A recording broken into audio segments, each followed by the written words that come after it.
Nigerian Football Federation election is actually edging very, very close. September 30, that is the date that the new president will be elected, and also the board of executive will be elected. But right now, we look at the fact that courts injunction here and there and issues affecting Nigerian Football Federation. Welcome you on the show, 360 Sport on Trust TV. I am Adeni Ajishafe. I have in the studio Ayo Adams. As usual, good to have you. Always, Mr. Name. Now, let's start with the first story.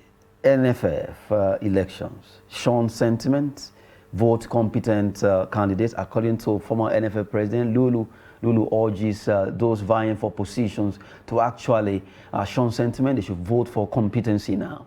Among all the candidates, we have about 11 of them.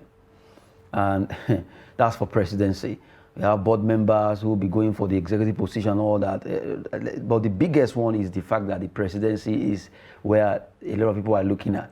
11 of them, they'll be fighting for honors. And according to Lulu, as we have them, we have Ibrahim Gusso, Musa Amadou, Shehu Diko, Sheya Kinwumi, Peter Said Ida, Suleiman Kwande, Amanze Uchegbulam, David Buhari, Dohati, you have Abba Abdullah Yola, Christian Emeroa, Adam Mukhtar Mohammed. 11 of them fighting for honors in this particular playing ground.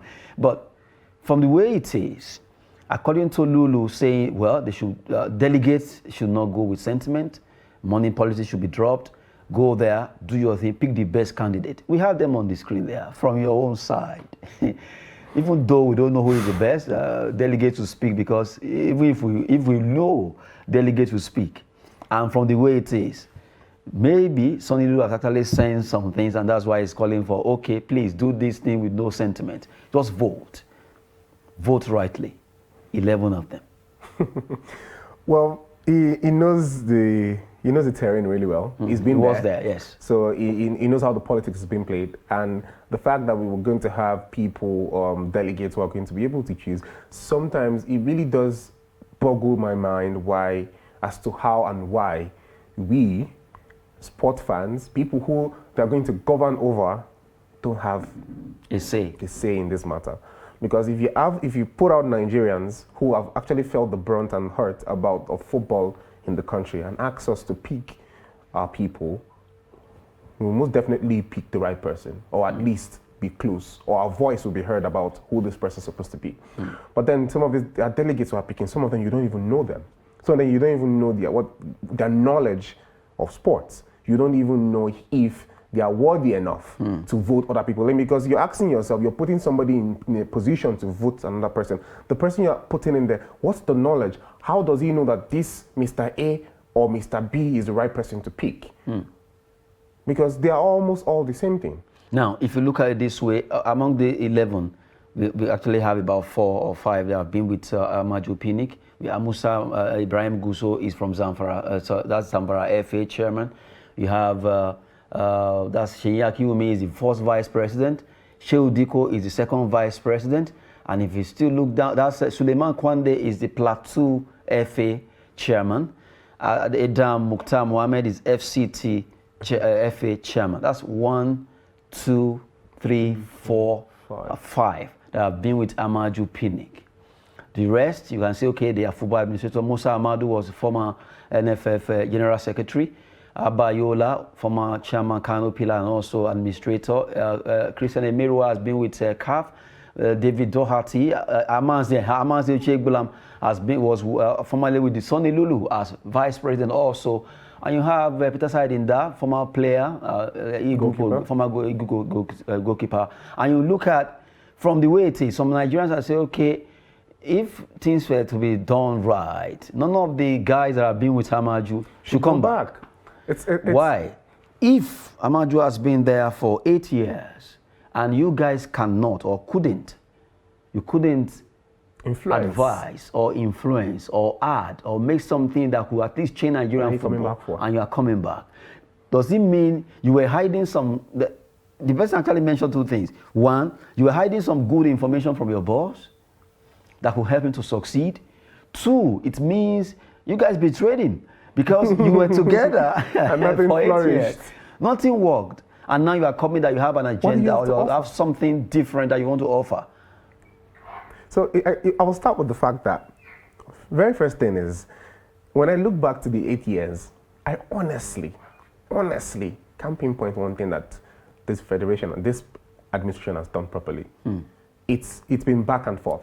It's been back and forth with issues. Issues of payment to the players, issues of traveling, issues of corruption. Lots and our ears are full, right? Our ears are full. Now you look at the people who have been there before. I'm of the opinion, and this is my personal opinion, if you've been part of the administration, just lay back, come on. Just relax. You've done your bits. You've done your part. You've been given 8 years to try your best. Nothing has been done. Lay back a little bit. You're part of the administration. Squad. Let me call it squad. Okay, yeah. One other thing is, yes, they all have their individual states to manage as FA chairman and whatsoever. Well, if we can pinpoint in each state, I mean, Adam Mukhtar, FA chairman in Abuja, I can clearly say that there's no campaign for anybody. I live in Abuja, we play football, and yes, Abuja football has been growing. But on a global scale, on a national scale, what has the addition been to the president? Because the president being there should not just be an autonomous body making all decisions. But someone actually what he has done also by himself. He has categorically put himself in that position where he wants to answer to every question that is being asked and every development that is being Someone done. said, what if they advise him? And he didn't listen. He didn't listen, so you won't blame them. Yes, that's where I was going to. Because I remember there was a part where someone pointed out that he went to scout, imagine when he went to scout, went to look at some players. And there was this row of, what is he doing there? He's supposed to be, so I think there was a publication afterwards, him giving commendations about certain things, and someone goes, yes, you're allowed to go there as the NFF president to see and watch football, but it's not your job to be running these administrative runs as a scout, or as someone who is telling us who you think he was giving updates on social media platform, or this player is in good form, that player is in good form. That's not your work. Why do you have to do all those things? So I think it now trickles back down to the people in his cabinet. Probably and there are some leaders like that where no matter what you say, they turn a deaf ears. It's like as if you're a blind spot to it, and that's a big problem that we have in this federation right now. And like I said, I'll say it again. Our opinion that if you've been at the past administration and nothing has worked, graciously step back. Or if you are now of the opinion that okay, we tried our best to talk to the upper echelon and nothing really did happen, well, let your track record in your states as an FA chairman speak for you. And then the ones who have not been in the fold before, the former somehow had experience. I mean, let's taste new, fresh, mentality. Let something be fresh. The repeats of this same set of people is why we're here. Even in the global politics, even in the general politics in Nigeria, that's why we're here.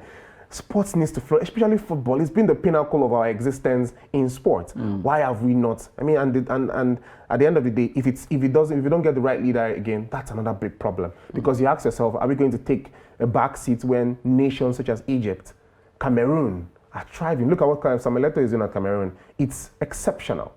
It's really, really exceptional what he's doing, setting a standard there. That you know that, yes, Cameroon Football Federation, in a couple of years, they will get it right. They will be the best in Africa, maybe alongside Egypt or Algeria. When the Algerian team didn't qualify for the World Cup, he resigned. They resigned. When I saw that story, that's going to be a miracle. When I saw this story, I was like, really?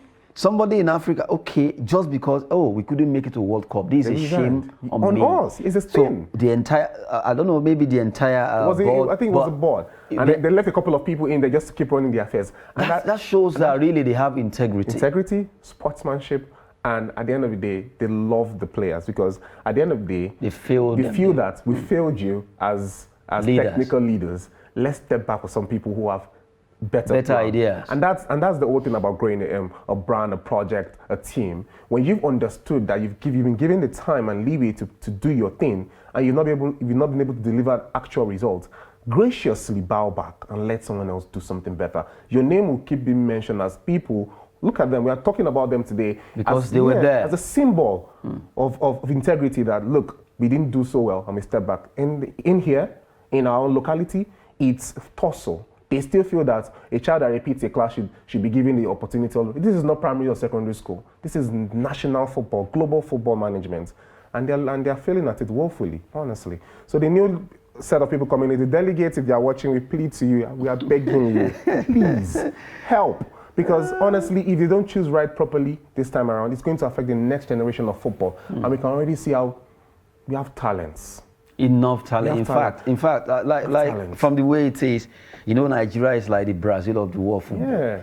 And if you look at all the players that we export yearly, not those that have been there, just yearly, 6 months or what, to even the lower clubs in Europe, maybe third tier league or fourth or fifth or sixth league, we have a lot of Nigerians where you never believe. Vietnam, Nigerians are playing there. You want to know one thing? Vietnam. One thing that really catches my eye is the beauty of social media and how far it has grown. I won't name the brand names. There are some brands on the internet, on Instagram to be very particular, and Twitter. Look, that's where I've known so many Nigerians. They come out there, kudos to them, by the way.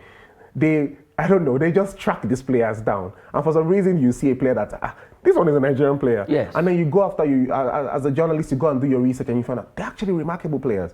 There Very are some players good, that talented put players on your radar just because you saw them. I mean, Terry Murphy, Tolu Arokodare, there are a lot of players, Nigerian footballers, and they are amazing. They are playing really good football in their leagues. And that just shows that now you now have that large pool of players. You call them the Brazil of the African continent.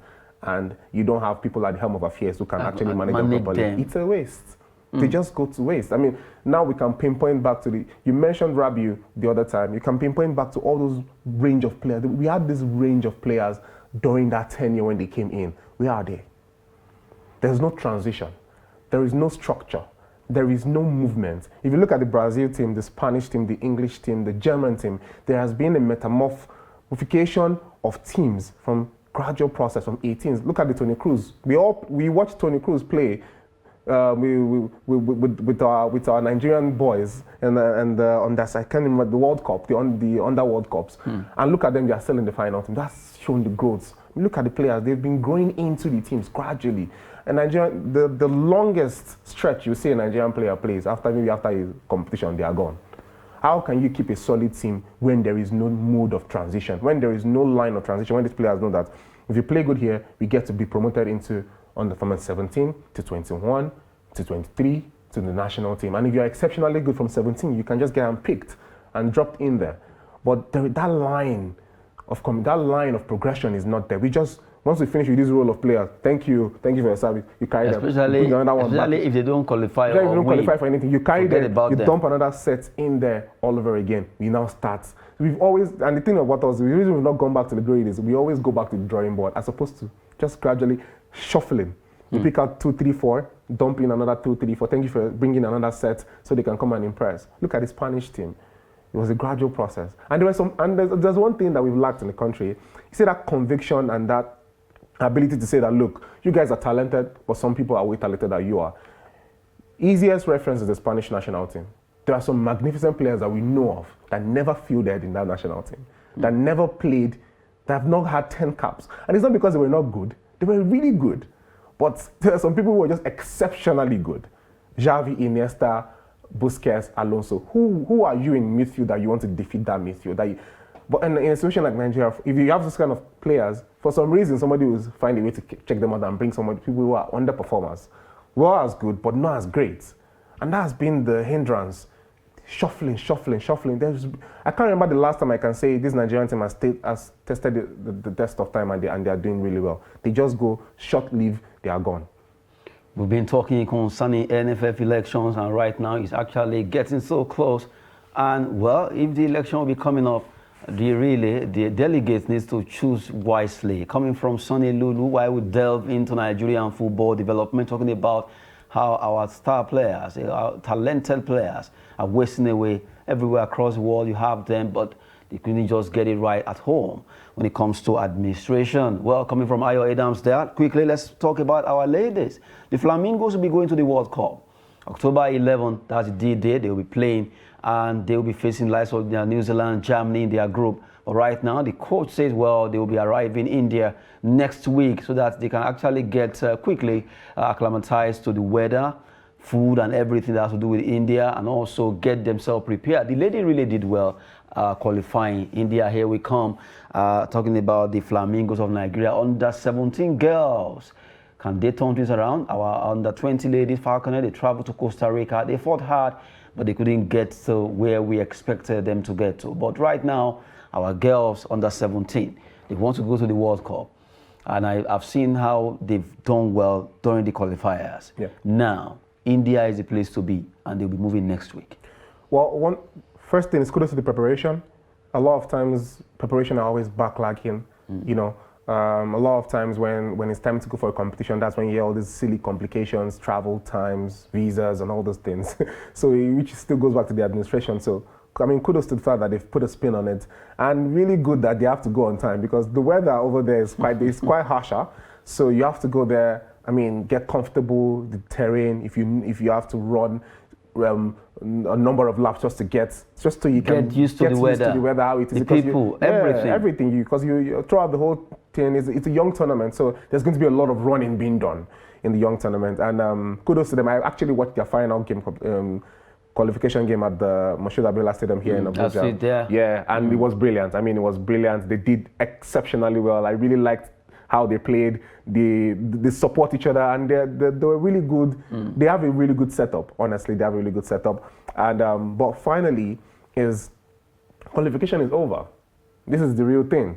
I mean, they're in a group with Germany, Chile, and New Zealand, and they are not just teams that are just going to let us walk by them.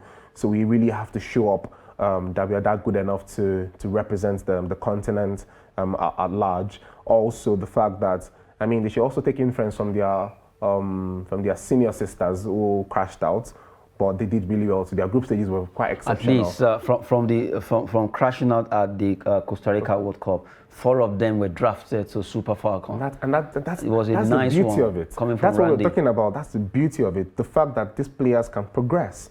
That will be the reason why they want to play, the progression.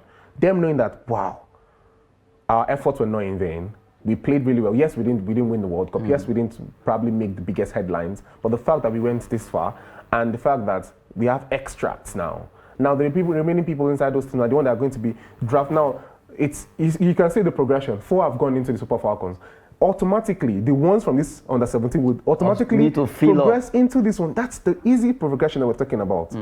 Emergence of talent and management of those talents. I mean, to the Flamingos girls in India, we wish you well. We hope that you win. We want you to come back home with a trophy and represent us well, play injury-free football. And I mean, to all Nigerians watching, let's give all the support that they need. There's nothing more they need than the support. They will do their own personal duties on the pitch by defending the colors of the country. And I really, really wish them. I think they will go far.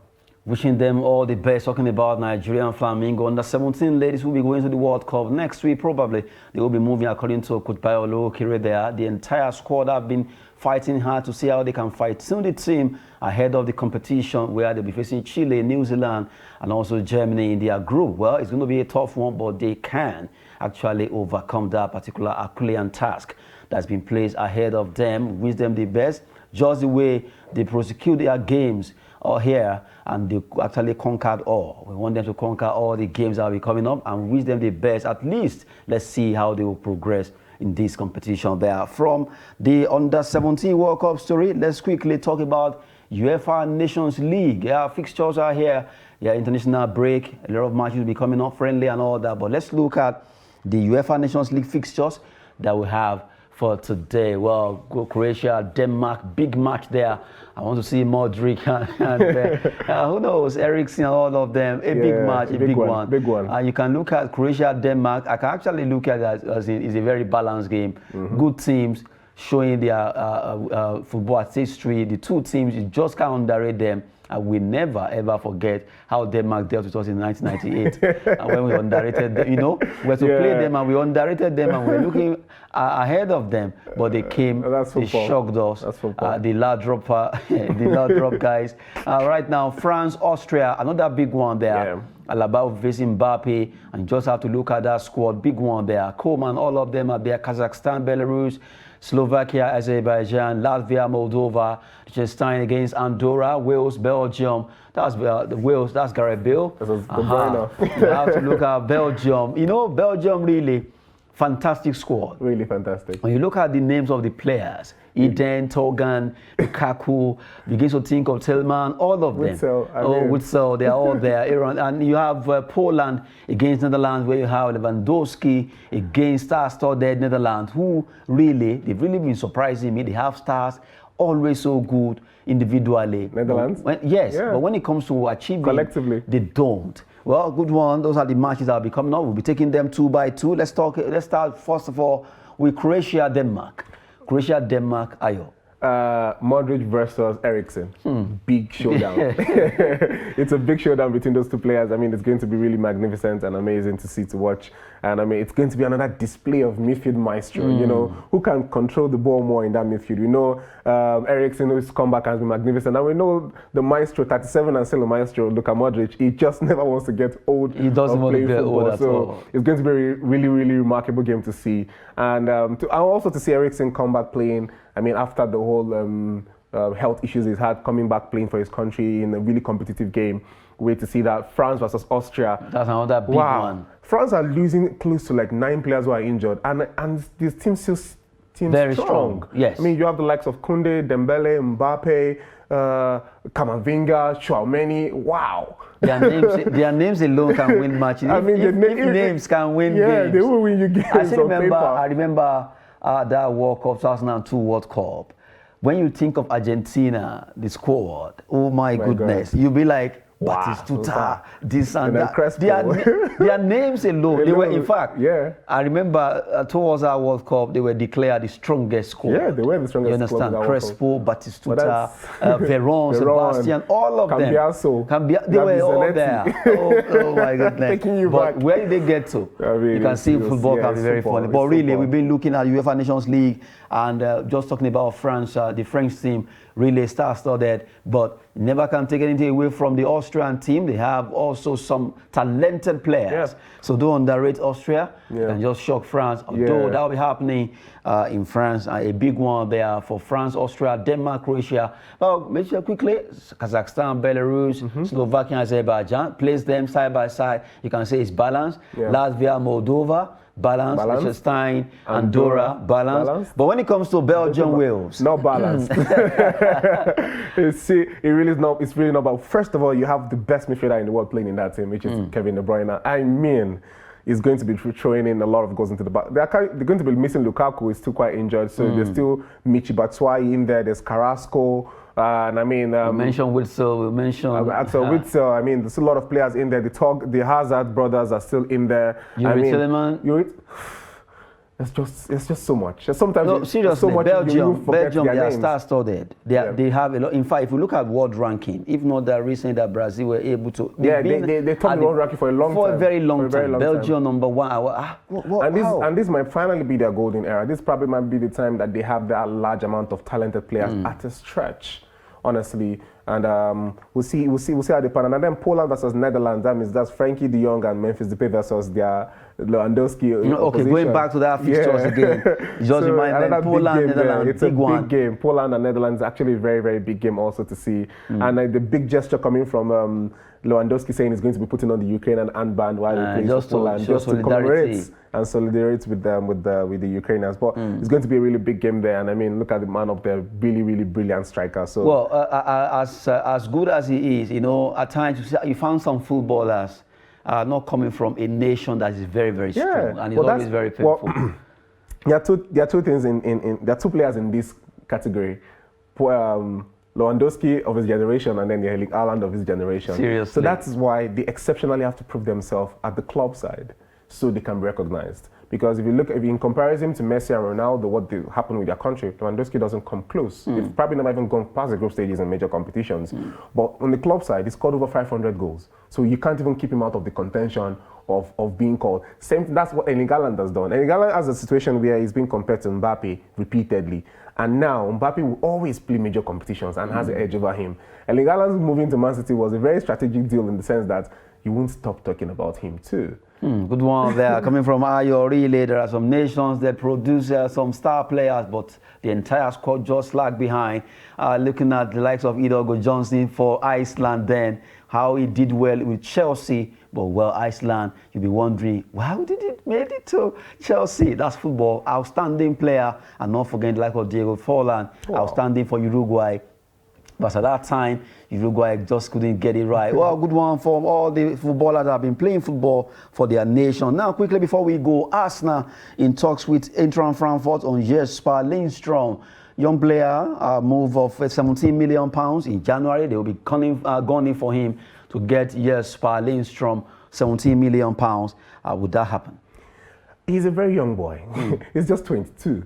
And you know what, the amazing thing about, like I said earlier, about football these days is the fact that you can spot talents very easily. There's just so many technologies these days that you can even use to get talents. There's Opta stats to find out stats. And then the fact that these players, is what we spoke about yesterday about a new generation of teams who do not fear the old generation anymore. They want to play. This Frankfurt team won the Europa League, knocked out Barcelona in doing so. And he was part of, Lundstrom was part of the players who did that. Really brilliant player. And he's just spent a season at I love Frankfurt. the fact that Arteta actually spotted him, or whoever did. Young bloods, you understand? Young blood. He came from Bromby to Frankfurt. He's just spent one season and almost immediately is being sorted out by one of the biggest teams in Europe. So if Arsenal gets him, it's a really, really big signing. If Arsenal can get him coming from Ayo, £17 million will be a big move for Lindstrom to join Arsenal there. And quickly, let's take these two news before we wrap it up. Sergio Busquets has willing to join MLS side Inter Miami next summer. That's it. We talked about him yesterday, but right now he's willing to join MLS side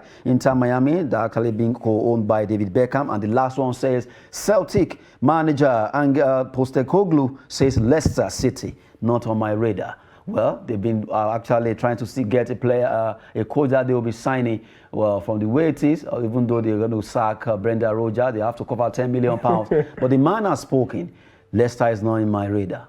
Well, you know, we also spoke about him going to Brighton at the time when the news broke out. But I love the fact that he wants to stay at Celtic. It really just shows the fact that you've built something, stay with it. I mean, he should stay. He should stay. Postecoglou should stay back with Celtic and enjoy his pay time and also the football he's been coaching them. Good one coming from Ayo Adams. Thank you very much. My pleasure always. I am Adeniyi Ajishafe. Thanks for watching.